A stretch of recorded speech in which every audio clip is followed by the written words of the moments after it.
करो राधे, कृपा करो कृपा करो, कृपा करो राधे, कृपा करो कृपा करो, कृपा करो राधे, कृपा का ही तन तोरा, कृपा का ही तन तोरा, कृपा करो राधे, कृपा करो कृपा करो, कृपा करो राधे, का घट जाए तोरा, कृपा करो राधे, कृपा करो कृपा करो, कृपा करो राधे। अब सभी पुण्य आत्मा बहुत एकाग्रचित होकर सुनिएगा, समझ लीजिएगा। काया को सुख मिलने लगे, माया का सुख मिलने लगे, तो समझ लीजिएगा ये भगवान का दंड मेरे ऊपर मिलने लगा है।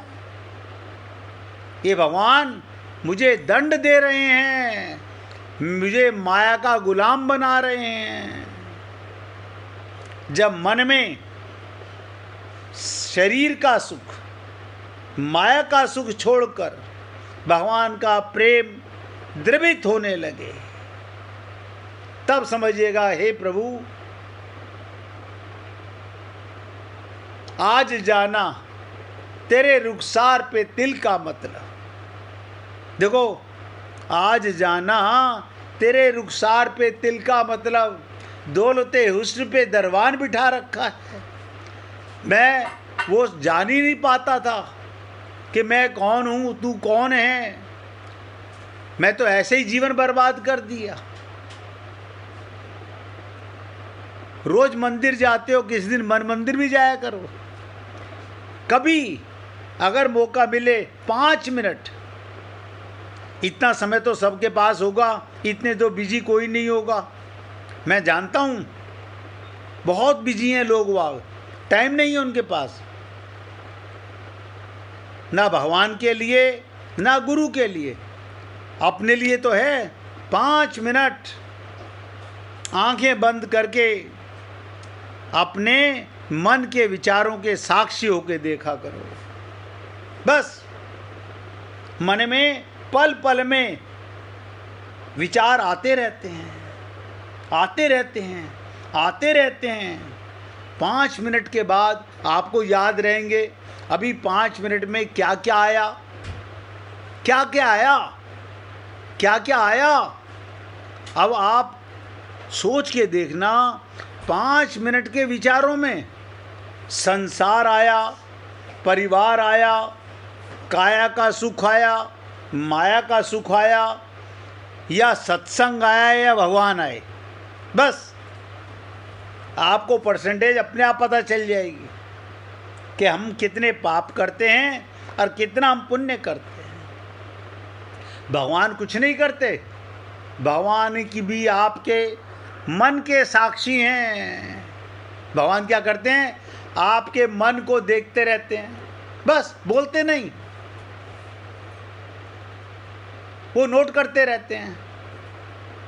कल ब्रिजमोहन जी ने आपके सामने पूछा, हमसे जाने अनजाने में कोई त्रुटि हो जाए तो हम क्षमा मांग सकते हैं। भगवान तो जानते हैं ना तुम सच्चे हृदय से क्षमा मांग रहे हो, या जैसे ही बाजार में बोलते हैं सॉरी, ठोकर लग गई हमारे से, हमने बोल दिया सॉरी, दिखावे के लिए। भगवान से धोखा नहीं कर सकते। तो भगवान क्या कहते हैं, बहुत ध्यान से सुनो। आज मैं सत्संग केवल 1 घंटे करूँगा, क्योंकि 6:30 बजे के बाद मुझे आइस चेक कराने के लिए डॉक्टर के पास जाना है। इसलिए आज मैं क्षमा चाहूँगा, 6:30 तक ही आपकी सेवा कर पाऊँगा। संत महात्मा, ध्यान से सुनो, संत महात्मा धर्म की स्थापना तो करते हैं, पर दुष्टों के विनाश का कार्य नहीं कर सकते। संत किसी को दंड नहीं दे सकते, भगवान ने उनको ये पावर नहीं दी। वो धर्म की स्थापना तो करते हैं, धर्म तो बता सकते हैं कि भगवान को कैसे धारण किया जाए, भगवान से कैसे प्रेम किया जाए। 24 घंटे अपने मन में संसार का काम करते रहो, भगवान को कैसे धारण कर सकोगे?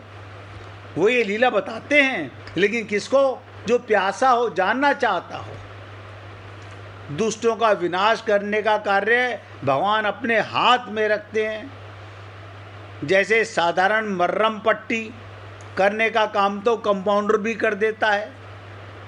ध्यान दो, साधारण काम तो मर्रम पट्टी, चोट लग जाए, कंपाउंडर भी कर देता है, पर बड़ा ऑपरेशन करना हो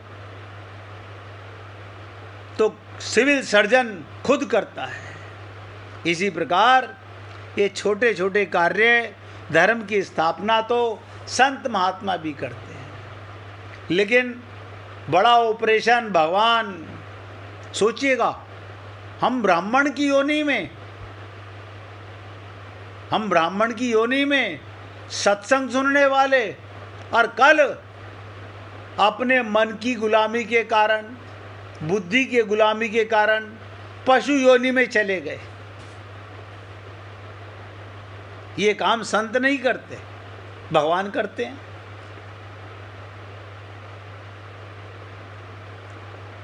माता और पिता, ध्यान दो,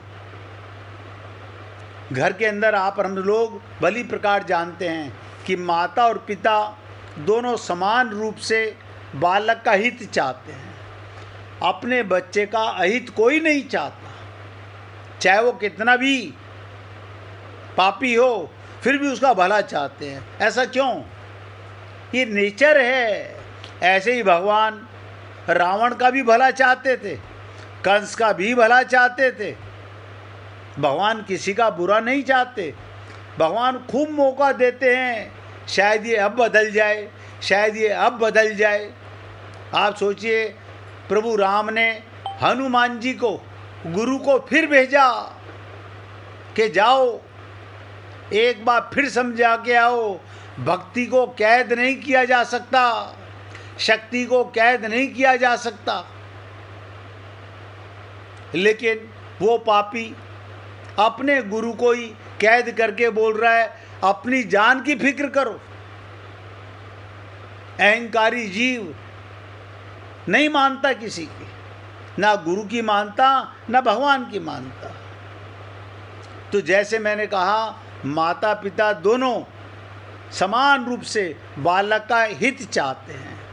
बालक पढ़ाई नहीं करता, उदंडता करता है, उसको माता भी समझाती है, पिता भी समझाते हैं।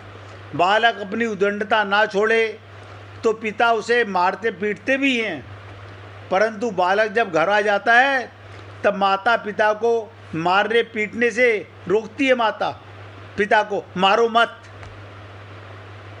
यदि माता पतिव्रता है, ध्यान से सुनो, पति का अनुसरण करना उसका धर्म है। इसका ये अर्थ नहीं कि पति बालक को मारे तो वो भी साथ में मारने लग जाए। यदि वो ऐसा करे तो बालक बेचारा कहाँ जाए? तो बालक की रक्षा करने में उसका पतिव्रत धर्म नष्ट नहीं होता। कारण वास्तव में पिता भी बालक को मारना पीटना नहीं चाहता, उसके दुर्गुण दुराचारों को दूर करना चाहता है। ये संत महात्मा क्या करते हैं? हमारे अंतःकरण में जो दुर्गुण दुर्विचार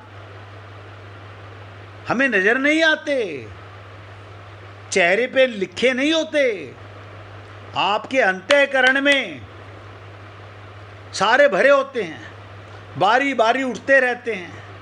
आप बताओ, किसी की नाक पे 24 घंटे गुस्सा रहता है? नहीं रहता। अगर जरा सा आप शब्द बोल दो, 1 सेकंड में क्रोध आ गया।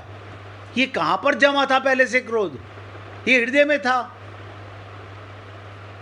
ये ममता कहाँ रहती है?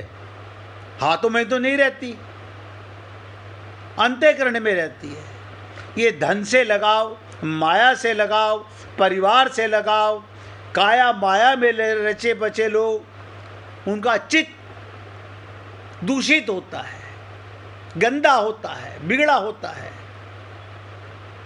तो संत महात्मा क्या करते हैं? जमादार का काम करते हैं। लेकिन कौन संत महात्मा करते हैं? जो अपने हृदय को, अपने मन बुद्धि को, आप देखिएगा, आप जमादार से बोलें हमारी किचन का नाली रुक गई है, और आप कहें आप बाहर से सही कर दीजिए, हम घर में नहीं आने देंगे,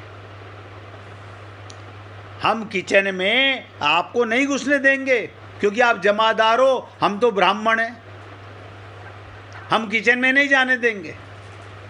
अब आप बताइए वो जमादार क्या करेगा बाहर खड़ा होकर के? ऐसे ही संत महात्मा क्या करेंगे? जब हम शरणागति ना करें, हम उनकी बातों को जीवन में उतारें नहीं, हम अपने मन की बातों से चले, अपनी बुद्धि की माने, हम अपना डिसीजन खुद लेते हैं, हमारे लिए क्या करना उचित है, क्या नहीं करना उचित है। भूल जाइएगा, ये संसार, ये परिवार, ये सब मुसाफिर खाने के लोग हैं। आज ट्रेन में साथ साथ चढ़े हुए हैं, कल ये साथ ना थे ना कल रहेंगे। जिनके लिए आप और हम लोग अपना बहुमूल्य समय बर्बाद कर रहे हैं, ये सब मतलब परस्त, कोई साथ नहीं जाता। इसी तरह भगवान पिता के समान है और उनके भक्त साधु संत महात्मा माता के समान है। अब समझ लीजिएगा, माता बचाती है, पिता दंड देते हैं, तो संत महात्मा क्या करते हैं? माता का काम करते हैं, जमादार का काम करते हैं, धोबी का काम करते हैं। सोच के देखो कितना गंदा काम। भगवान कहते हैं मोह से अधिक संत करी लेखे। जो काम मैं नहीं कर पाता वो ये संत महात्मा कर लेते।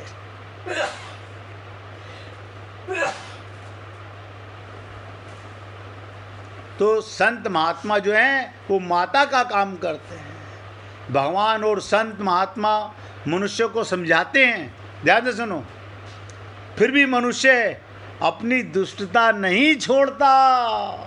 मेरा मन कहता है, मेरी बुद्धि कहती है मैं तो यही करूंगा। क्यों?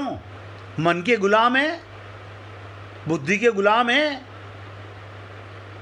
काया माया में पूरी तरह रचे पचे हैं। तो संत महात्मा बहुत समझाते हैं, फिर भी मनुष्य अपनी दुष्टता ना छोड़े। ध्यान दो, उनका विनाश करने के लिए भगवान अवतार लेकर खुद आना पड़ता है। अगर वो अपनी दुष्टता छोड़ दें तो उन्हें मारने की आवश्यकता ही ना रहे। लेकिन आपको और हमको अपने आप कभी पता नहीं चलेगा कि हम कोई दुष्ट कार्य कर रहे हैं। इसीलिए मैंने आप सब पुण्य आत्माओं से केवल निवेदन किया, क्या कुछ 5-5 मिनट करके, इतना समय कोई नहीं कह सकता मेरे पास समय नहीं है। आंखें बंद करके कुछ मत करो, मन पे कंट्रोल नहीं करना है, कर भी नहीं सकते। मन के विचारों को देखते रहो, 5 मिनट में पता चल जाएगा कि 24 घंटे ये मन माया का बेटा, हमारा गुलाम, जिसके हम गुलाम बने हुए हैं, ये कितना भगवान में गया, कितना संत महात्माओं में गया, कितना भगवान की लीला में गया, और कितना काया और माया के संबंधों में गया। मैं वो शब्द बोलता हूँ जो सब कर सकते हैं, मुझे तो करना नहीं। मैं अपने मन को देखूंगा, मेरे मन में क्या दुष्टता है, क्या पापाचार हैं, कैसे विचार हैं। आप मेरे मन को नहीं देख सकते, आप अपने मन के दृष्टा बनो। भगवान मेरा मन भी देखते हैं और आपका मन भी देखते हैं। सत्संग सुनते हुए मुझे बोलता हुआ भगवान देख रहे हैं, आपको सुनता हुआ भगवान देख रहे हैं। आप और हम लोग इसी सत्संग में कितने कितने विचार आते होंगे मन में, मुझसे भली प्रकार आप जानते होंगे। तो भगवान कहते हैं अगर ये व्यक्ति, ये जीव अपनी दुष्टता छोड़ दे तो उन्हें दंड नहीं देते। संत महात्मा उनका अंतःकरण शुद्ध कर देते हैं। संत महात्मा धोबी का काम, जमादार का काम।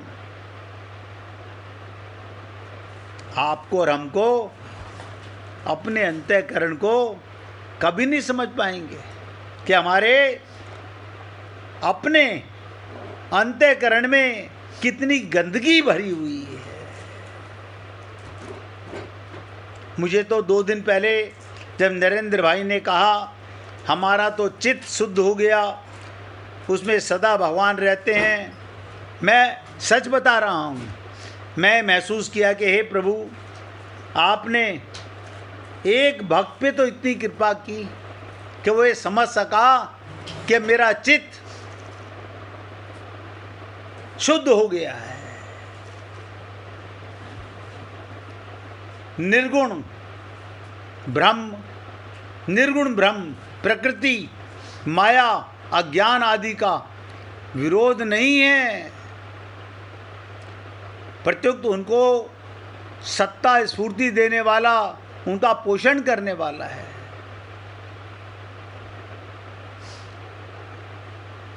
तात्पर्य ये, प्रकृति, माया आदि में जो कुछ सामर्थ्य है वो सब उस निर्गुण ब्रह्म की है। आप सोचिएगा जमीन में, पृथ्वी में कैसा सामर्थ्य है। कभी सोच के देखो, करेले का बीज डालो, मिट्टी करेला पैदा कर देती है। अब आप सोचोगे मैंने एक बीज डाला, ये 100 करेले पैदा हो गए। अब आप सोचो तो मिट्टी कम होनी चाहिए, मिट्टी कम होनी चाहिए ना, लेकिन मिट्टी कम नहीं होती। लेकिन कभी हमारी खोपड़ी नहीं लगती। मिट्टी, यही भगवान कहते हैं प्रकृति, माया आदि में जो कुछ सामर्थ्य है वो सब उस निर्गुण ब्रह्म की है, परमात्मा का है। क्योंकि भगवान ने कहा देवी ईसा गुणमयी मम माया दुरत्या, ये माया शक्ति प्रकृति मेरा दासी है, मेरा हुक्म मानती है। आप सोचिए, कभी सोच के देखो, आम के अंदर मिठास कौन भर रहा है? नहीं, हमने 500 रुपये किलो नहीं, आजकल तो आम सस्ते हो गए हैं। सिंदूरी आम बहुत सस्ता हो गया है, बहुत मीठा आता है। अच्छा, आपको पता है हमें सिंदूरी अच्छा लगता है, लेकिन ये नहीं अच्छा लगता कि इसमें इतना सिंदूरी मिठास किसने भरा? उस परमात्मा को धन्यवाद दिया? नहीं, हमारे पति देव का कमाया पैसे से आया है वो तो। खोपड़ी लगाओ, हम लोग कितने अज्ञान से भरे हुए हैं। तो निर्गुण ब्रह्म भी सब पे कृपा करता है। इसी प्रकार सगुण भगवान भी किसी जीव के साथ ना द्वेष करते हैं, ना बैर या विरोध नहीं रखते, समान रीति से सबको सामर्थ्य देते हैं। भगवान ने जो दशरथ पर दृष्टि थी वही हम पर दृष्टि है। कन्हैया की दृष्टि जो वासुदेव पर थी, नंद बाबा पर थी, वही दृष्टि हमारे ऊपर है। उनका पोषण करते हैं। इतना ही नहीं, भगवान की रची पृथ्वी भी देखो, ये धरती कौन बना? स्वयं भगवान बने, स्वयं भगवान बने। उनकी रची पृथ्वी भी रहने के लिए सबको बराबर स्थान देती है। उसका ये पक्षपात नहीं, महात्मा को विशेष स्थान देती है, पर दुष्ट को स्थान ना दे, ऐसा भी अन्न सबकी भूख बराबर मिटाता है।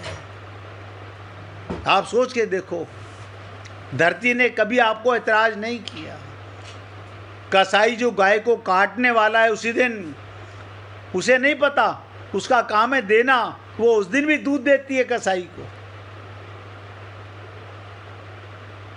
लेकिन आप और हम लोग इन बातों को ना समझ पाते हैं और ना ही समझना चाहते हैं। 1 मिनट फिर भगवान का कीर्तन करेंगे, इसके बाद आगे चर्चा करेंगे। हरि बोल हरि बोल, हरि हरि